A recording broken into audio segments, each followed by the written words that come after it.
The Assembly of Fear by Sevastian Winters. The story begins, as all stories must, with action. Why? Because action grabs the reader by the throat and whispers, "Don't look away. You might miss something important." The protagonist, a man whose name doesn't matter yet, stumbles into the frame. Literally, his foot catches on the plot, which has been set deliberately in his path, and he falls face first into the dark, wet pavement. He tastes blood, feels the cold slap of reality against his skin, and smells rain on asphalt, sharp and metallic.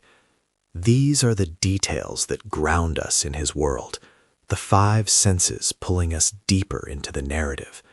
Without them, the story floats away like a helium balloon, untethered to anything real. "Where am I?" he mutters, dragging himself upright. He doesn't know yet that he's in the inciting incident.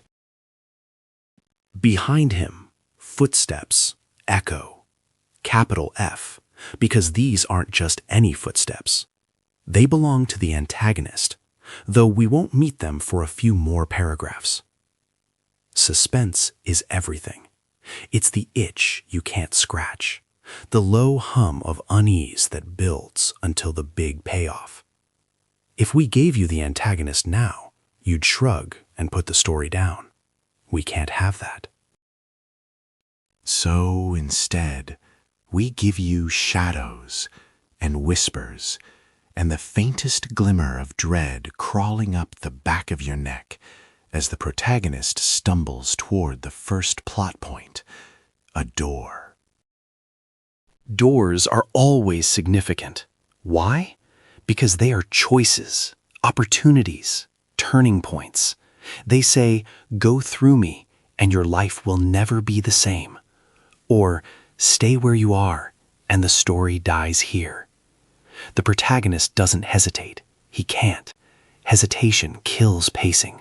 So he shoves the door open, and the plot yanks him forward like a train gathering steam. Inside, we enter the setting, a decrepit office with peeling wallpaper and a single flickering light bulb. It smells of mildew and regret, because atmosphere matters. Every setting tells you something about the world, the stakes, or the characters. This one screams, "You don't belong here." On the desk, there's a clue. It's a photograph of the protagonist, taken from a distance, his face frozen in mid-laughter. Beneath it, a note. "You've been chosen." The protagonist recoils. This is the first twist, small but effective. Twists keep the reader guessing. Without them, stories are flat, predictable, and no one wants to read a flat story. The protagonist grabs the photograph and the note, stuffing them into his pocket. That's when the footsteps return, louder now, closer. The antagonist steps into the frame, but we don't describe them fully. Why? Because fear thrives in the unknown. The less you see, the more your imagination fills in the blanks with horrors uniquely tailored to you. "Who are you?" the protagonist demands, his voice trembling just enough to show vulnerability. Vulnerability is crucial. It makes characters relatable. Perfect heroes are boring. Flawed heroes make us care. The antagonist doesn't answer. Instead, they reach into their coat and pull out the stakes. Literally. A bundle of sharpened wooden stakes, each one etched with strange symbols. The reader doesn't know what they mean yet, but they don't have to. Mystery is a hook, and hooks keep readers turning pages. The protagonist bolts, slamming through another door. This one leads to the rising action, a labyrinth of twisting hallways and dead ends.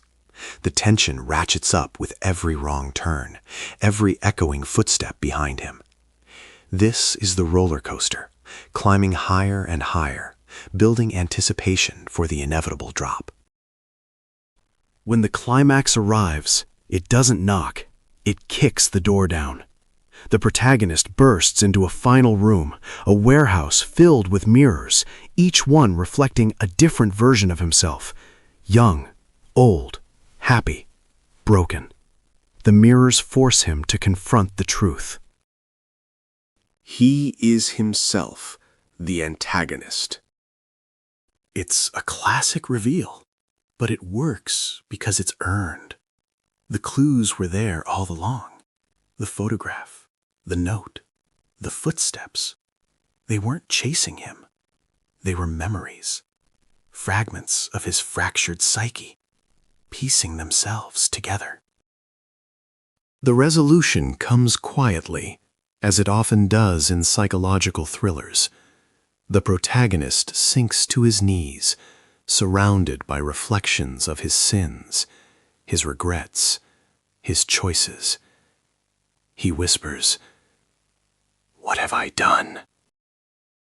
And there, in the final paragraph, we remind you why stories exist at all. To make you feel something. The end.